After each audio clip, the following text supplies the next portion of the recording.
करारविन्देन पदारविन्दम् मुखारविन्दे विनिवेशयन्तम् वटस्य पत्रस्य पुटेशयानम्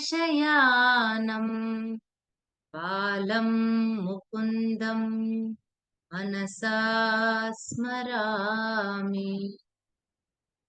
बालं मुकुन्दम् मनसा स्मरामि। श्री गुरुभ्यो नमः। वन्दे संस्कृतमातरम्। नमः सर्वेभ्यः। अक्षय तृतीया पर्वणः शुभाशयाः। अस्माकं ज्ञानस्य अक्षयं भवतु, ज्ञानदाहस्य अक्षयः भवतु। ज्ञानदानस्य विषयेपि यद्वयं जानीमः तदपि निस्वार्थतया निस्पृहतया अन्येभ्यः एतत् वदामः। एवं यद्यत् सद्वस्तु अस्ति तेषाम् अक्षयः भवतु इति आशया अग्रे पश्यामः किम् अभवत् इति। महाराजः स्वप्ने वासवदत्तां दृष्टवान् अस्ति, किन्तु वास्तवरूपेण वासवदत्ता तस्य पार्श्वे एव उपविष्टा अस्ति। तद्दिने कस्यचित् महोदयस्य, किशोर महोदयस्य प्रायः किञ्चित् तद्विषये भ्रमः अभवत्. The situation here is Padmavati is not in the scene. Hoping to see Padmavati, the king and Vidushaka have come to the Samudra Graha, where she is not there. So the king, first of all, he is tired and the weather is also so pleasant. He falls asleep on the cart that was meant for Padmavati. Meanwhile, Vasavadatta also visits that place, hoping to see Padmavati and to entertain her, because tasyaha shirovedana asti. As she is her close friend, she has come to meet Padmavati. One is courtesy and the other is she will entertain her with pleasant stories. But here the person who is sleeping is Udayana, and that Vasavadatta doesn't make out initially. Only when he starts talking in his sleep, that Priye Vasavadatta, then suddenly she is shocked to see that it is not Padmavati but Udayana. So then it so happens that, like a coincidence, he will be conversing with the dream Vasavadatta, whereas the real Vasavadatta will be answering. It so happens that whatever he asks, Kim Kupitasi, then she'll be answering na kupitasmi, dukhitasmi, like that. That holds good for both the questions. This happens so many times. Tatha asti. Tada kim abhavat? Vasavadatta kim chintayati? If I stay here for long, somebody will come, the Cheti, or some Cheti had gone to get the ointment. Somebody might come, or Vidushaka might come. So she hurriedly tries to get up and go away from that place. By then, what happens? The king's arm was hanging, like as he was sleeping to the side of that bed. One hand was hanging, so that hand is, she tries to replace that hand. With that sparsha, with that touch, the king suddenly he gets up and he starts calling. But by then also that has disappeared. He cannot make out that uh, her running away also he cannot make out. Just by the time he opens his eyes and sits on the cart, she has vanished. So then he starts running after her. That threshold hits his head, and then he says whether it is real or sleep, I cannot make out. But I had this long desire.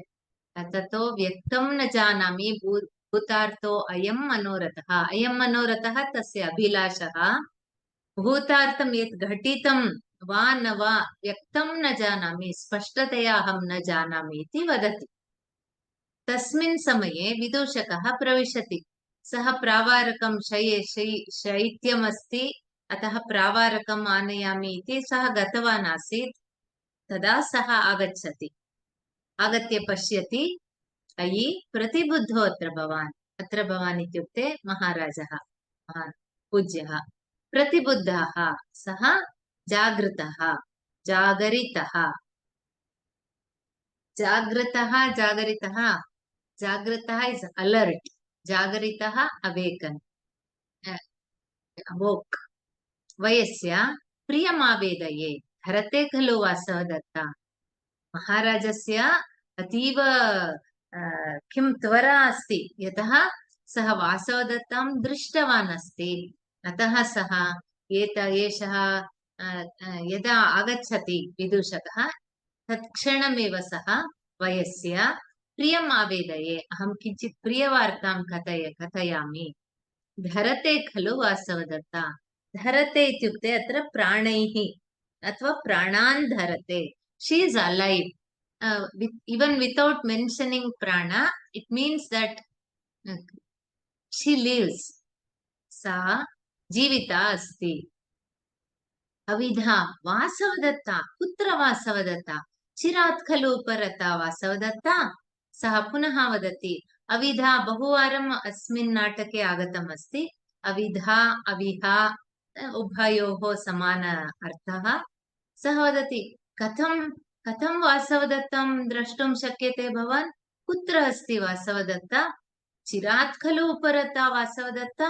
बहुकालात् पूर्वमेव सा अग्निदुरन्ते दग्धा खलु। अत्र एकं स्मरणीयं, विदूषकः तत्र तु कथासरित्सागरे विदूषकः अपि जानाति अस्मिन् योगन्धरायणस्य उपाये यद् अस्ति, रुमण्वान् वासवदत्ता योगन्धरायणः विदूषकः अपि तत्र कथायां किं भवति, विदूषकः वासवदत्तया सह आगच्छति आश्रमं यत्र योगन्धरायणः अस्ति। In this drama Yogandharayana comes to keep Vasavadatta as Nyasa. In Kathasarit Sagara, Vidushaka will be accompanying Vasavadatta.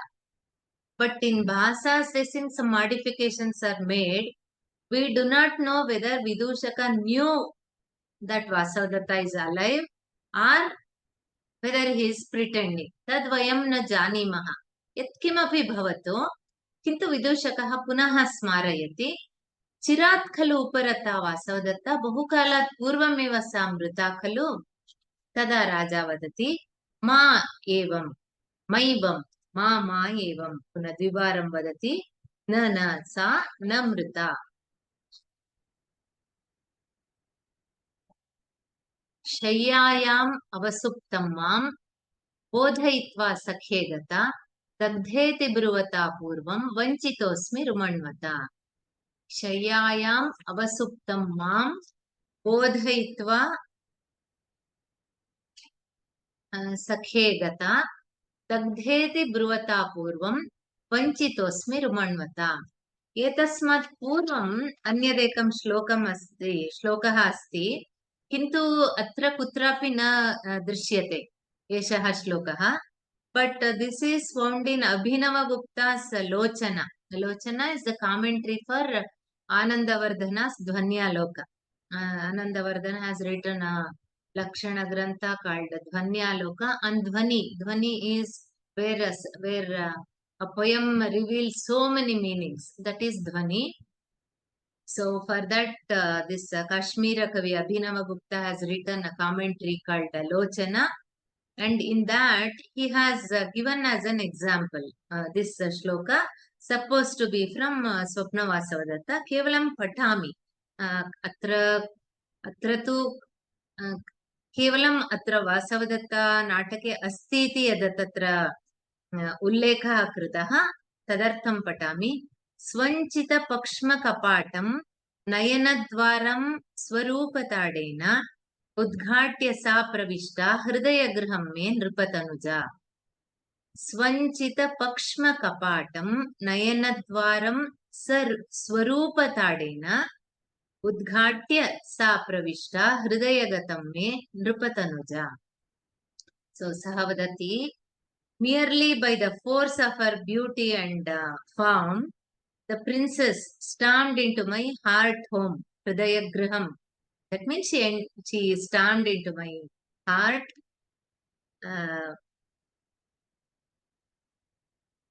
pushing open my eye gates. Etadeva nayanadvaram iti. Eye gates, despite the eyelid being shut. eyelid doors being shut. इत्युक्ते स्वप्ने सा आगता, हृदयं प्रविष्टा, एवं मम she entered my eyes. That means I could visualize her form. I could see her form, not visualizing. I could see her form इति अस्ति. अत्र एवम् अनन्तर श्लोकः अस्ति. शय्यायाम् अवसुप्तं मां बोधयित्वा सखे गता, दग्धेति ब्रुवता पूर्वं वञ्चितोऽस्मि रुमण्वता. तत्र सखे, ओ friend, after waking me as I was lying asleep on the couch, she has disappeared. Rumanwan was deceiving me when he said that she had perished in the flames. तस्य दुःखं भवति. एवं रुमण्वान् मन्त्री अमात्यः अपि मां वञ्चितवान् इति. हे सखे सखे, शय्यायाम् अवसुप्तं मां बोधयित्वा गता. गता इत्युक्ते का? वासवदत्ता सा. दग्धा इति पूर्वं दग्धा इति ब्रुवता रुमण्वता वञ्चितः अस्मि. सः वदति, हे सखे, हे प्रियमित्र, शय्यायां, यदा अहं शय्यायां निद्रावस्थायाम् आसम्, अवसुप्तः, यदा निद्रितः, मां बोधयित्वा, मां तत्र जागरयित्वा बोधयित्वा, having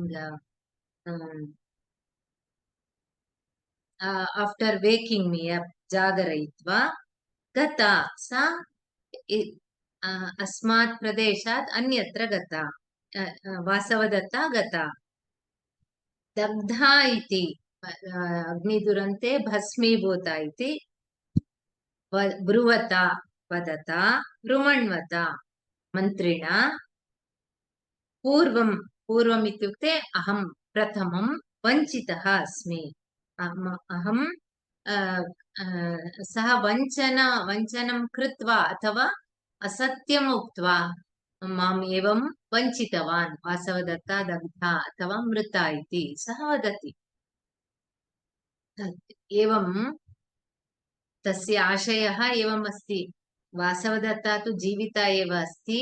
अहम् अद्य तां दृष्टवान् अस्मि.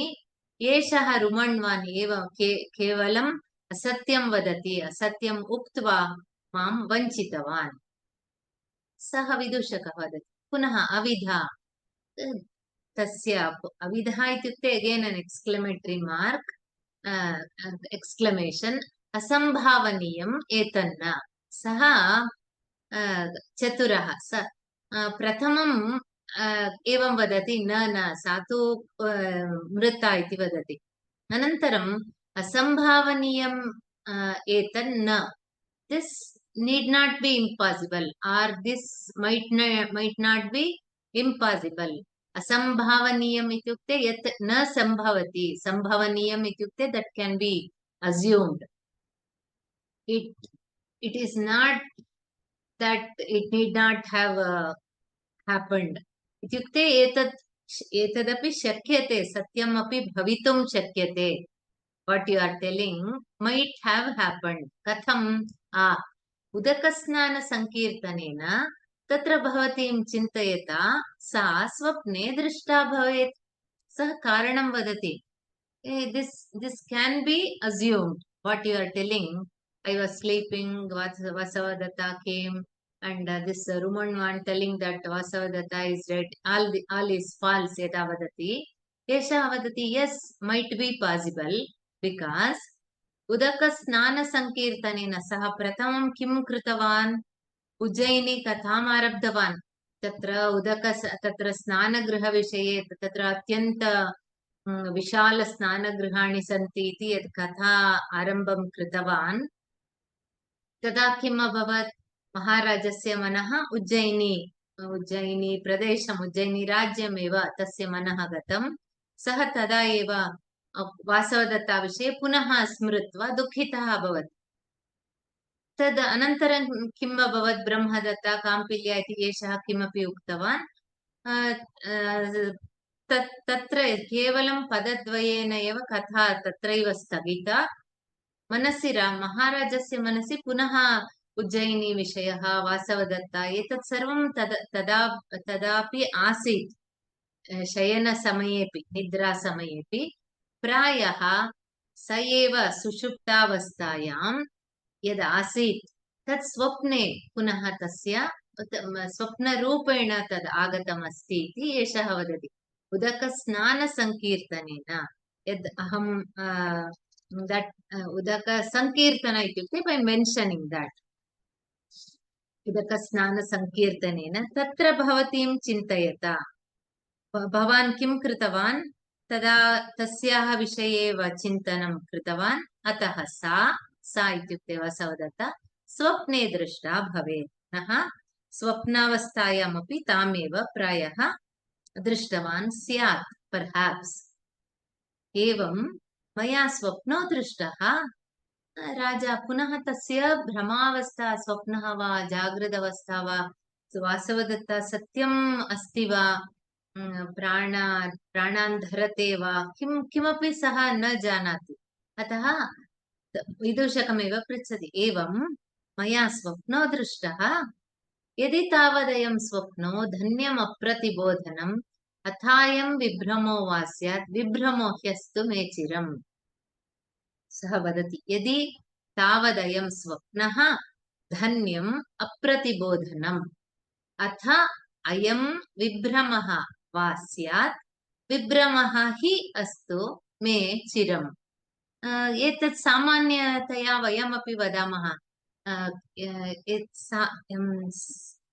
एतादृशप्रसङ्गः एव पुनः रामायणे सुन्दरकाण्डे आगच्छति सीता सा हनुमन्तं दृष्ट्वा किम् एषः स्वप्नः अहम् एतं पश्यामि यतः सः पूर्वं कथं स्वस्य परिचयं करोति अहं हनुमान् इति किमपि न वदति दशरथस्य नाम संकीर्तनेन रामगुणगानं कृत्वा अनन्तरं तादृशस्य रामस्य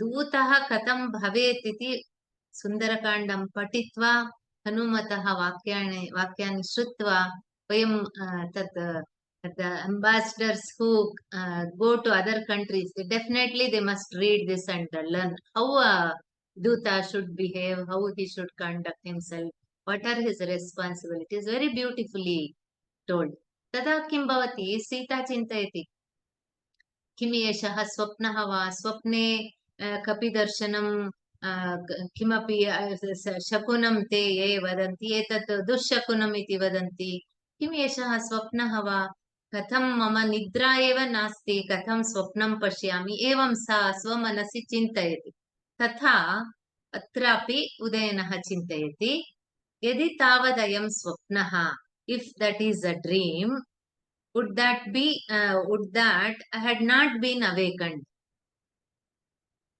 and if it is an illusion may that illusion last forever तस्य मनसि तथा अस्ति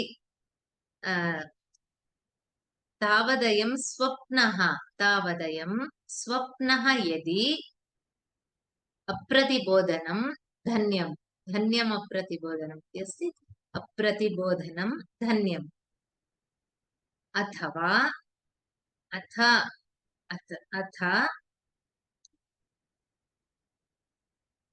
अयं विभ्रमः स्यात् चिरं मे विभ्रमः हि अस्तु अथवा अस्तु हि एवं वदति अयम् इत्युक्ते वासवदत्ता दर्शनव्यापारः यदि इदमिदानीं तेन अनुभूतं तत् यदि स्वप्नः यदि स्वप्नावस्थायाम् अहं वासवदत्तां दृष्टवान् अस्मि तर्हि अप्रतिबोधनं धन्यम्।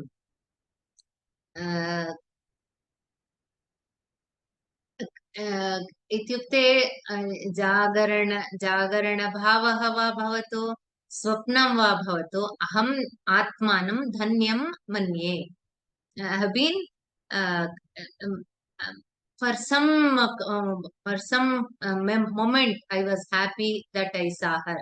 स्वप्नः वा भवतु अथवा अयं विभ्रमः यदि वासवदत्ता विषये मम भ्रान्तिः एवं वासवदत्ता एव आगता इति अस्ति तर्हि चिरं मे विभ्रमः अस्तु। एषा भ्रान्तिः चिरकालं मम मनसि भवतु। May live in that illusion for a long time. अहं पुनः पुनः तस्यां भ्रान्ति अवस्थायाम् एव भवितुम् इच्छामि यत्र मम प्रिया वासवदत्ता अस्ति। अत्र महाराजस्य वासवदत्तायाः विषये एषः किम् एतादृशी प्रीतिः भवति वा कस्यचित् किमर्थं व्यामोहः सामान्यमोहः अपि न प्रियायाः विषये तथा वयं चिन्तयामः किन्तु सः किमपि अपराधं कुर्वन् नास्ति तस्य प्रिया भार्या तस्याः विषये चिन्तयति तादृशाः भवन्ति लोके। सीतावियोगात् रामस्य स्थितिः अपि एवमेव पुनः पुनः रामायणमेव गच्छामः तत्रैव उदाहरणानि सन्ति तं रामः सीतया वियुक्तः कथं सः तस्य दशा काय् अत्र तु प्रधानतया सः विषयः आगतः अस्ति वासवदत्तायाः वियोगः। अतः यत्र यत्र महाराजस्य वाक्यानि भवन्ति सः तं पुनः प्रतिक्षणं तादृशभावम् अनुभवति। अनन्तरं सः अन्य परस्त्रीविषये तथा किमपि न चिन्तयन् अस्ति खलु किमपि अपराधं तु न करोति तस्य प्रीतिः तथा अस्ति। लोके यदा एतादृश उत्तमविषयान् पश्यामः शृणुमः तत् किम् एवमपि भवति वा इति वयं चिन्तयामः अथवा too much how can Udayana love his wife so much and it cannot happen.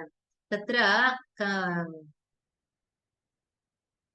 कालिदासस्य रघुवंशकाव्ये एव दशरथस्य पिता अजः तस्य सः यदा पत्नी वियोगः भवति स्वप्राणान् एव सः त्यजति तादृशाः सन्ति लोके।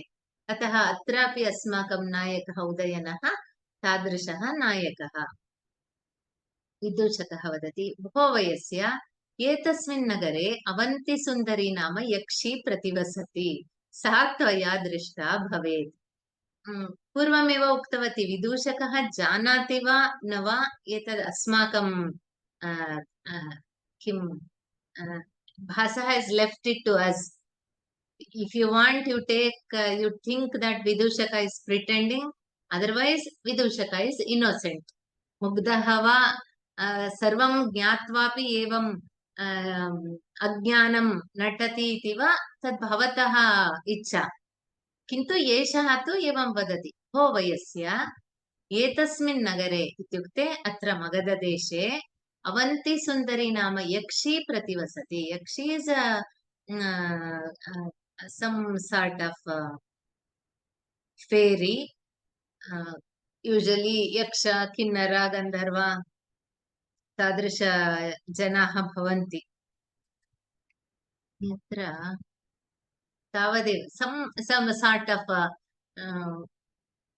usually those who wander at night रात्रौ यदा सर्वे सुप्ताः भवन्ति तदा ते सञ्चारं कुर्वन्ति यक्षाः किन्नराः एवम् अस्ति। अवन्तिसुन्दरी नाम यक्षी प्रतिवसति सा त्वया दृष्टा भवेत्। प्रायः यां भवान् दृष्टवान् सा वासवदत्ता न तत्र अवन्तिसुन्दरी नाम यक्षी अस्मिन् अहमपि श्रुतवान् कापि चेटी उक्तवती अस्मिन् नगरे एका यक्षी तत् रात्रिसमयः खलु सायङ्कालस्य अनन्तरं तदा रात्रिः एव आसीत् यदा एषः स्वप्नं दृष्टवान् अतः प्रायः सा अवन्तिसुन्दरी नाम यक्षी स्यात् इति वदति सा त्वया दृष्टा भवेत् तदा राजा वदति न स्वप्नस्यान्ते विबुद्धेन नेत्रविप्रोषिताञ्जनं चारित्रमपि रक्षन्त्या दृष्टं दीर्घालकं मुखम् स्वप्नस्यान्ते विबुद्धेन नेत्रविप्रोषिताञ्जनं चारित्रमपि रक्षन्त्या दृष्टं दीर्घालकं मुखम् On waking up from sleep, I saw those eyes without anjanam ityukte that collyrium, that kajal, and that unbraided hair of hers, who is still guarding her virtue. Etat evam sarvam signs of that viraha. They don't apply that kajal. They don't plait their hair. Some what do you say to mark that her because Viproshita Yogandarayana says her husband has gone on a tour, so usually when their beloved have gone somewhere else they don't dress up properly as they do when they are there.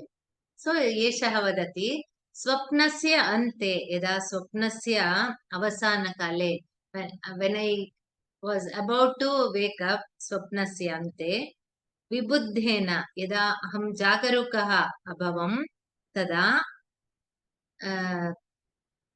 स्वप्नस्यान्ते विबुद्धेन नेत्रविप्रोषिताञ्जनं नेत्रविप्रोषित अञ्जनं नेत्रयोः तस्याः नेत्रयोः अंजनम नासीत् विप्रोषित इत्युक्ते दूरीकृत इति that means she had not applied that kajal दीर्घालकं चारित्रमपि रक्ष्यन्त्या दीर्घालकं मुखं दृष्टम् सो चारित्रमपि रक्ष्यन्त्या इत्युक्ते तस्याः वासवदत्ता सर्वदा सच्चारित्रवती एव तादृशी वासवदत्ता इदानीं विरहिता दीर्घ अलकम् इत्युक्ते तस्याः दीर्घवेणी तेन युता वासवदत्तायाः मुखं दृष्टम् I saw her in this state which clearly shows that she is very much alive and she has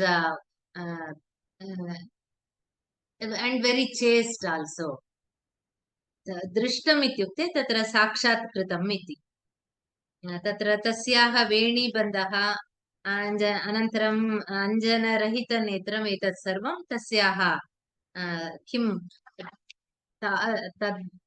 तदानीन्तन अवस्थां वर्णयति अनन्तरम् अन्यदपि वदति अपि च वयस्य पश्य योऽयं सन्त्रस्तया देव्या तया बाहुर्निपीडितः स्वप्नेऽप्युत्पन्नसंस्पर्शो रोमहर्षं न मुञ्चति योऽयं सन्त्रस्तया देव्या तया बाहुर्निपीडितः स्वप्ने अपि उत्पन्नसंस्पर्शो रोमहर्षं न मुञ्चति सः स्वस्य बाहुं प्रदर्शयति this arm which was tightly clasped by that queen in her agitation has the hair still standing on end romanchaha though it came in contact with her but in sleep किं वदति एषः यः अयं सः स्वस्य बाहुं प्रदर्शयति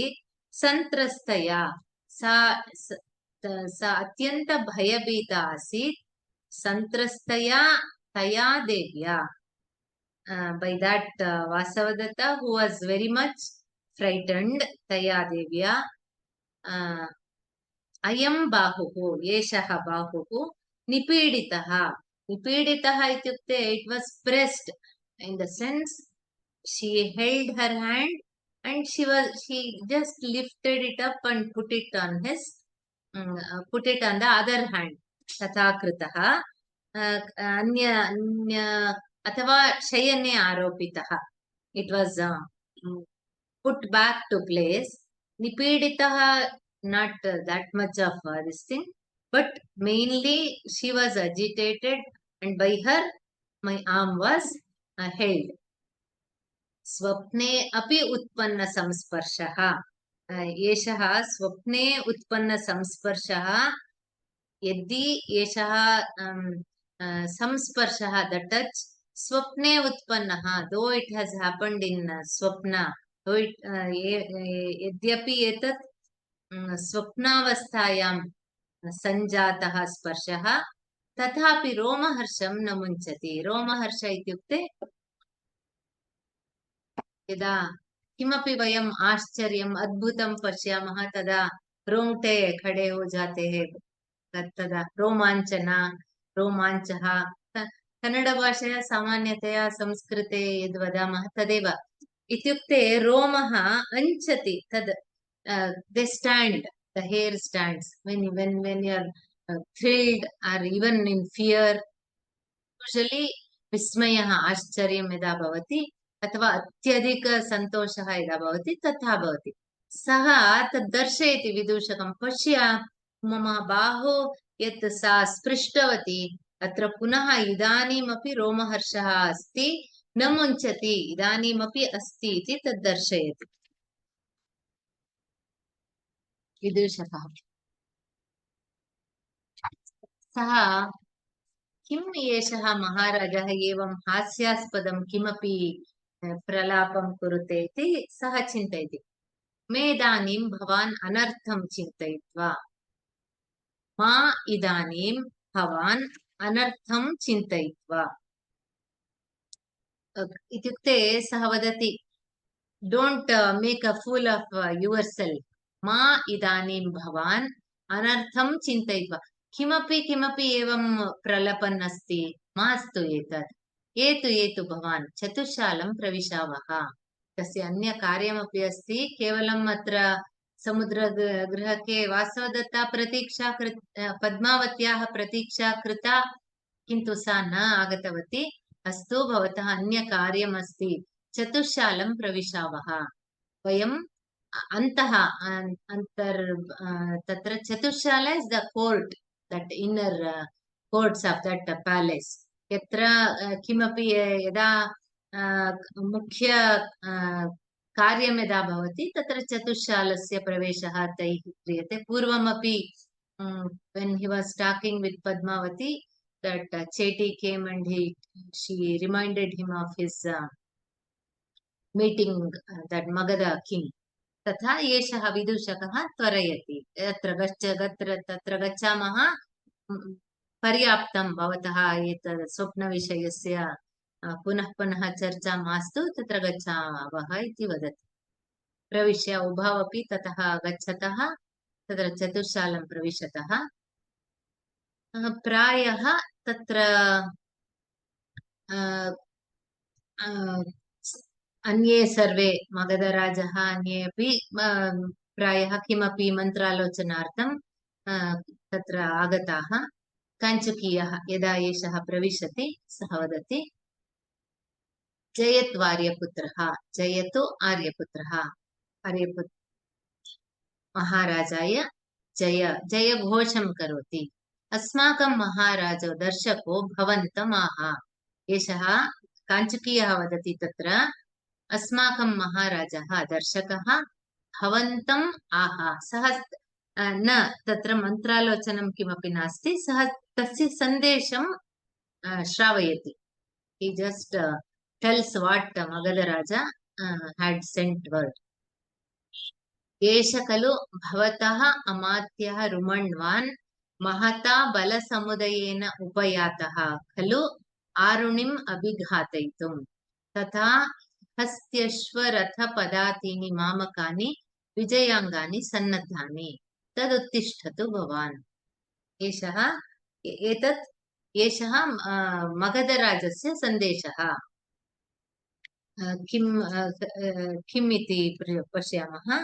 सः अस्माकं महाराजः दर्शकः भवन्तम् आहा भवन्तम् इत्युक्ते अत्र उदयनम् उद्दिश्य वदति एष खलु भवतः अमात्यः रुमण्वान् सः उदयनस्य अमात्यविषये वदति भवतः मन्त्री रुमण्वान् महता बलसमुदयेन उपयातः खलु महता बलसमुदायेन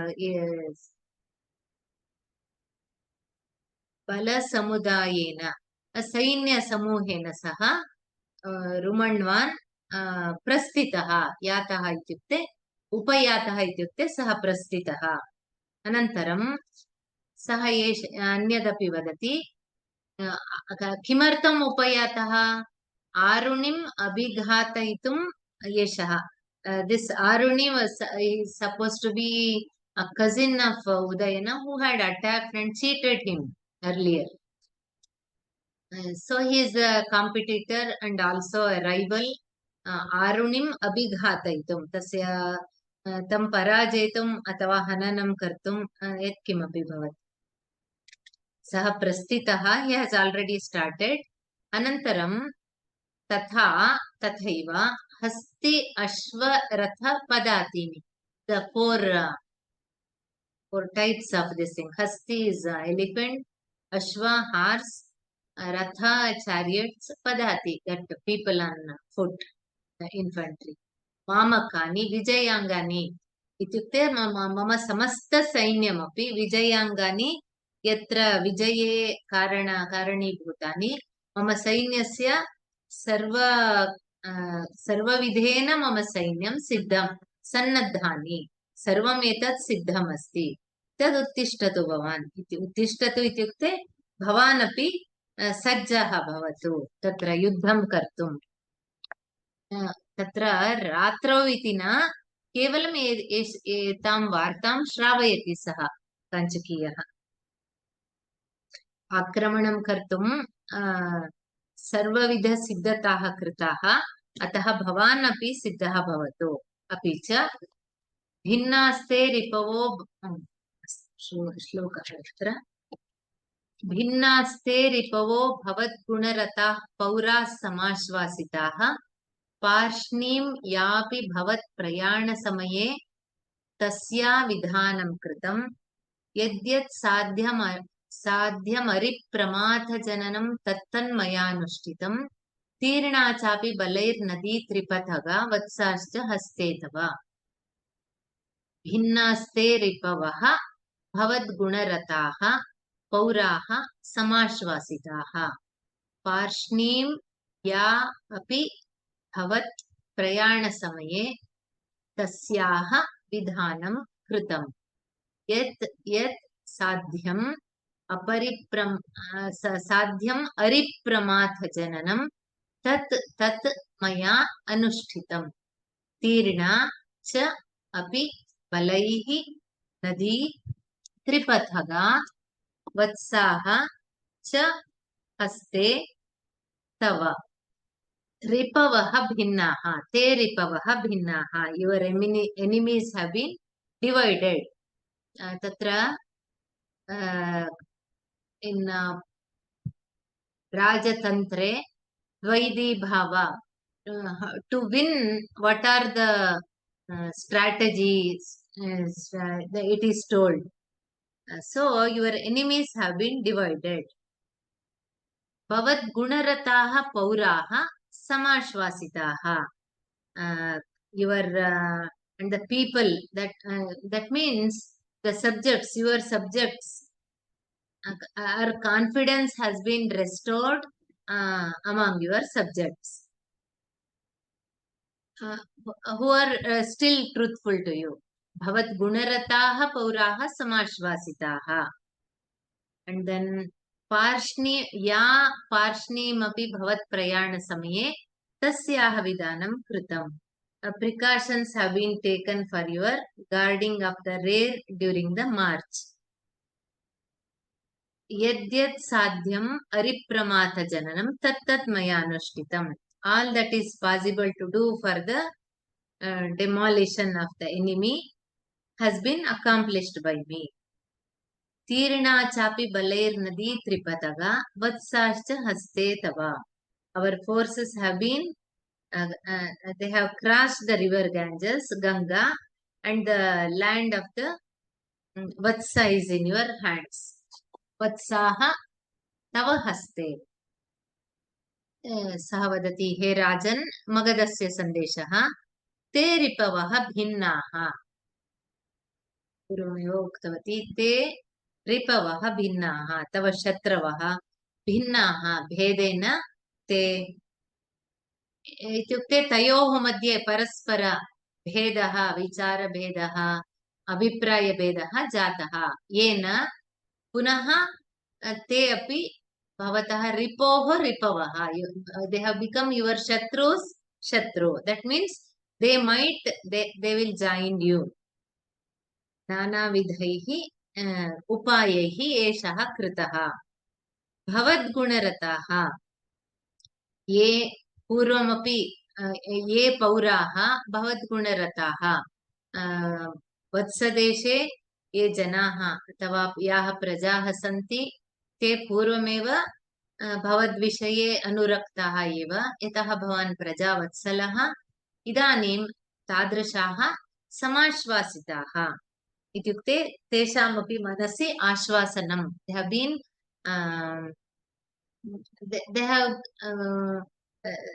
they have been given confidence that you will win back the kingdom again. तथा आश्वासनम् इत्युक्ते तथा. पार्ष्णि इत्युक्ते सैन्यपृष्ठं. when you start marching, तदा भवत्प्रयाणसमये, तव दिग्विजयसमये, यात्रासमये विधानं, प्रयाणसमये विधानं कृतं. विधानम् इत्युक्ते यद्यद् रक्षणविषये यद्यद् करणीयं तत् सर्वं कृतं. That means when he is marching, the king has to be protected. So for that, all measures have been taken. Aripramath jananam yat yat maya anushtitam. To win over the Shatru or to kill, slay him. Shatru nashotpadakam yat yat sadhyam, yat sadhaniyam, yat karaniyam, tat sarvam maya anushtitam, maya kritam, tava sampaditam. Balaihi nadi tripataga api tirna. Balaihi ityukte sainyaihi, tripataga, it's a synonym for Ganga. Ganga api tirna, nadi, Ganga nadi api पारे गताः. वत्साः, वत्सदेशवासिनः, तव हस्ते. इदानीं वत्सदेशः पुनः भवदधीनः भवतु इति एषः आशावादितया एतद् यत् करणीयं सर्वमपि सिद्धमस्ति, अतः भवान् अपि उत्तिष्ठ इति.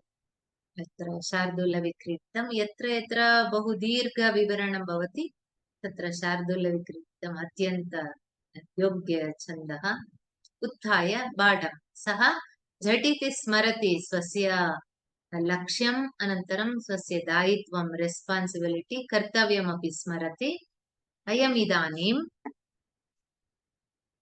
उपेत्य नागेन्द्रतुरङ्गतीर्णो तमारुणिं दारुणकर्मदक्षं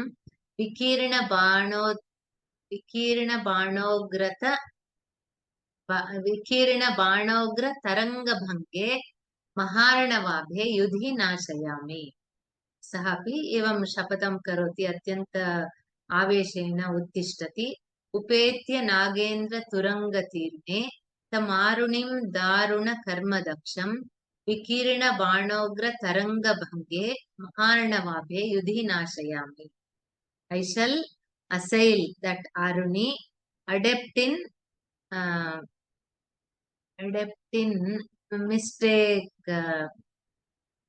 adept in some misdeeds, and on a battlefield traversed by horses and elephants, like a mighty ocean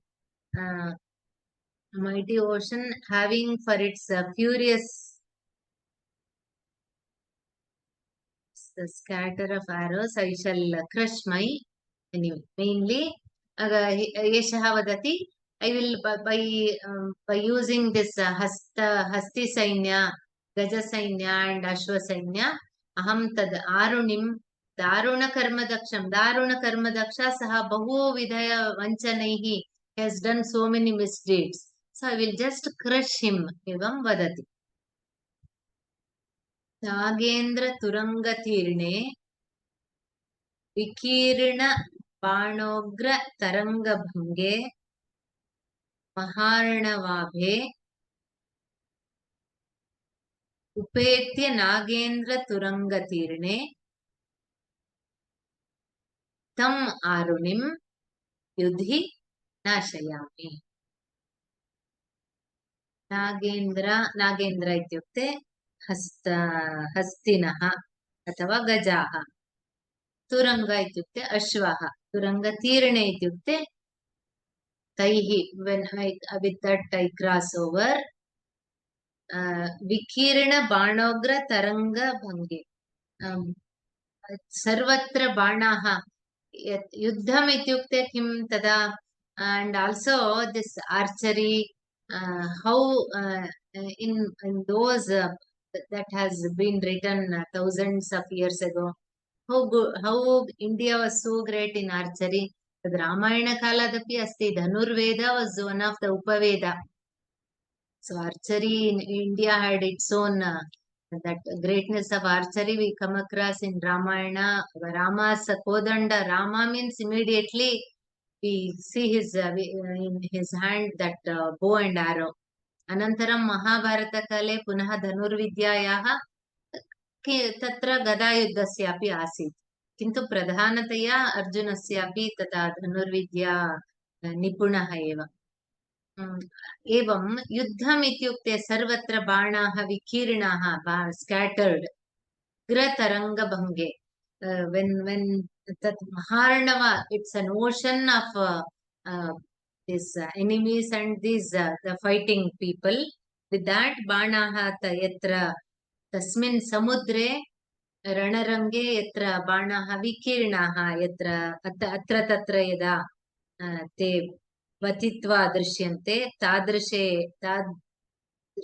युद्धभूमौ Nagendra तुरंगतीर्णे उपेत्य अहं गजारूढः अथवा अश्वारूढः भूत्वा अथवा सैन्येन सह आरुणिं नाशयामि, तस्य नाशं करोमि अथवा तस्य हननं करोमि इति एषः अपि अत्यन्त उत्साहेन इदानीं वासवदत्ताविषये सर्वं विस्मरति. अग्रिमकर्तव्यविषये स्मृत्वा सः अपि उत्साहेन गच्छति. सर्वे निष्क्रान्ताः. अत्र पञ्चमः अङ्कः समाप्तः. So it's a mixture of first 3/4 it is not even 3/4, 80% it is about the king's belief, dream and all that mixture of so many feelings, and finally he किं भविष्यति अग्रे इति पश्यामः. दीर्घालकम् इत्युक्ते दीर्घवेणि, अलकम् इत्युक्ते दट् लाक्स् आफ् हेर्. अस्ति प्रश्नः.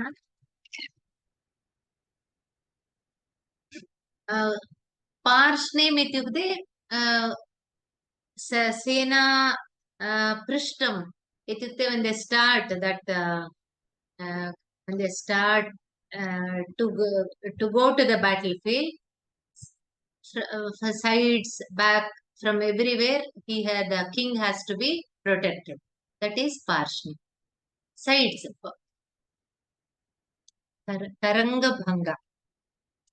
So here it says Maharnava is ocean. Ocean is the battlefield here.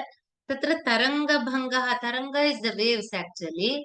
Bhanga, by these waves have been hit by the arrows. That means the enemy soldiers. Maharnava is that's a metaphor here for the Ranabhumi. In that, so the waves are coming. The waves are nothing but the enemy soldiers. They have been hit by the arrows. It's a figure of speech. अस्तु, अत्र पश्यामः. Hands raised. पार्ष्णि इत्युक्ते सेनायाः पृष्ठभागः, because the king should be safe from all sides. पृष्ठभागे from back side also he has to be protected. पृष्ठभागः पार्ष्णि भवति. पूर्णिमा भगिनी अस्तु पृच्छतु. नमो नमः महोदय. विबुद्धेन इत्युक्ते Vibhuddha is a awakened state.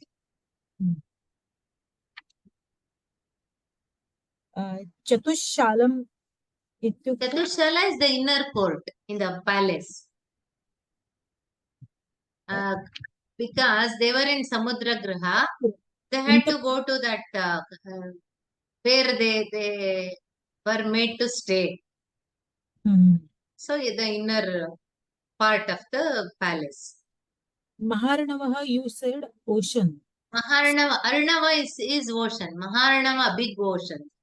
The battlefield is compared to a big ocean. But the word was Maharnavabhe. Maharnava. Maharnava abha. Maharnavabhe means like a big ocean. So battlefield is like a big ocean. Iva ityukte तत्र महार्णव इव आभा इत्युक्ते समुद्रवत् दृश्यते इति. धन्यवादः. मैथिली श्रूयते वा? इदानीं श्रूयते. भगिनी, मम सन्देहः, वासवदत्ता उदयनय द्वयोः मध्ये सम्भाषणं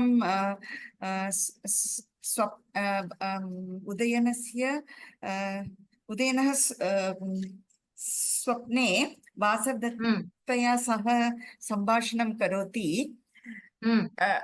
तत् सम्भाषणं सः उच्चैः वदति.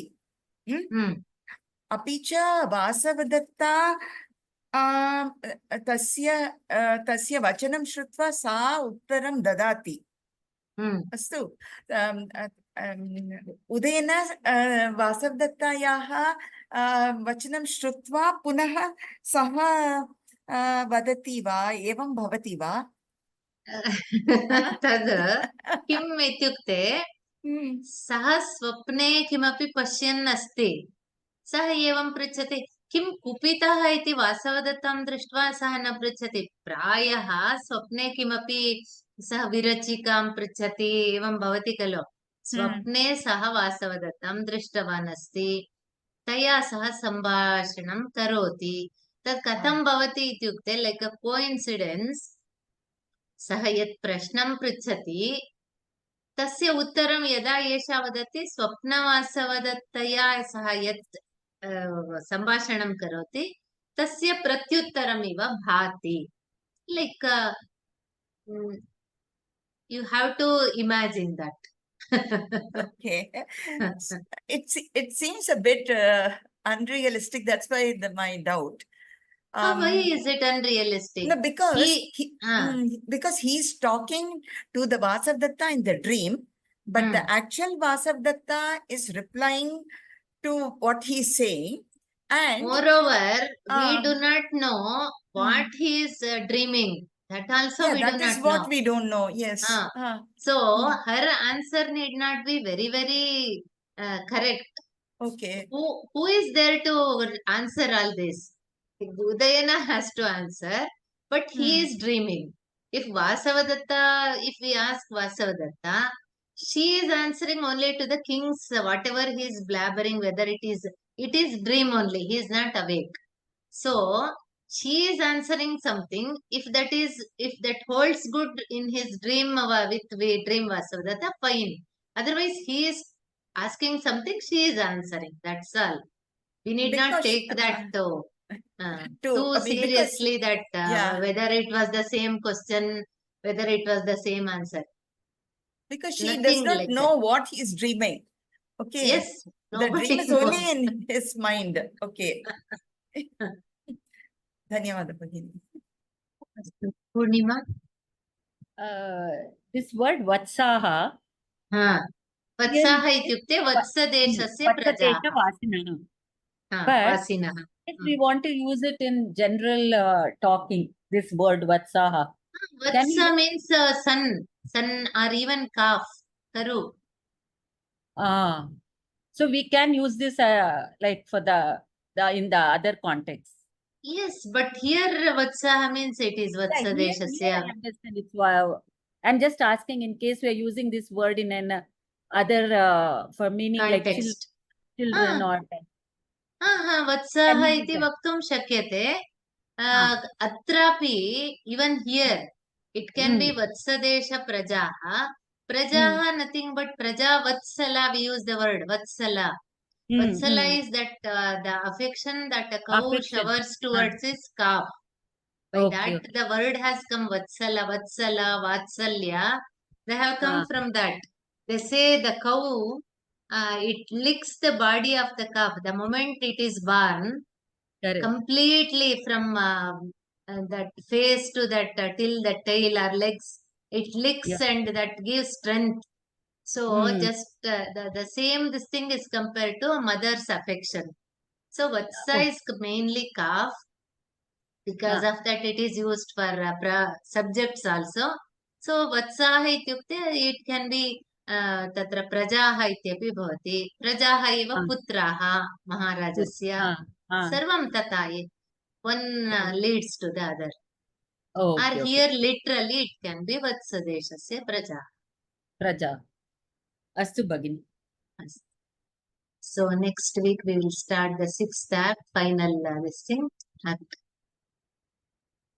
सर्वे भवन्तु सुखिनः सर्वे सन्तु निरामयाः सर्वे भद्राणि पश्यन्तु मा कश्चित् दुःखभाग् भवेत् ॐ शान्ति शान्ति शान्तिः धन्यवादाः सोमवासरे अग्रिम सोमवासरे पुनर्मिलामः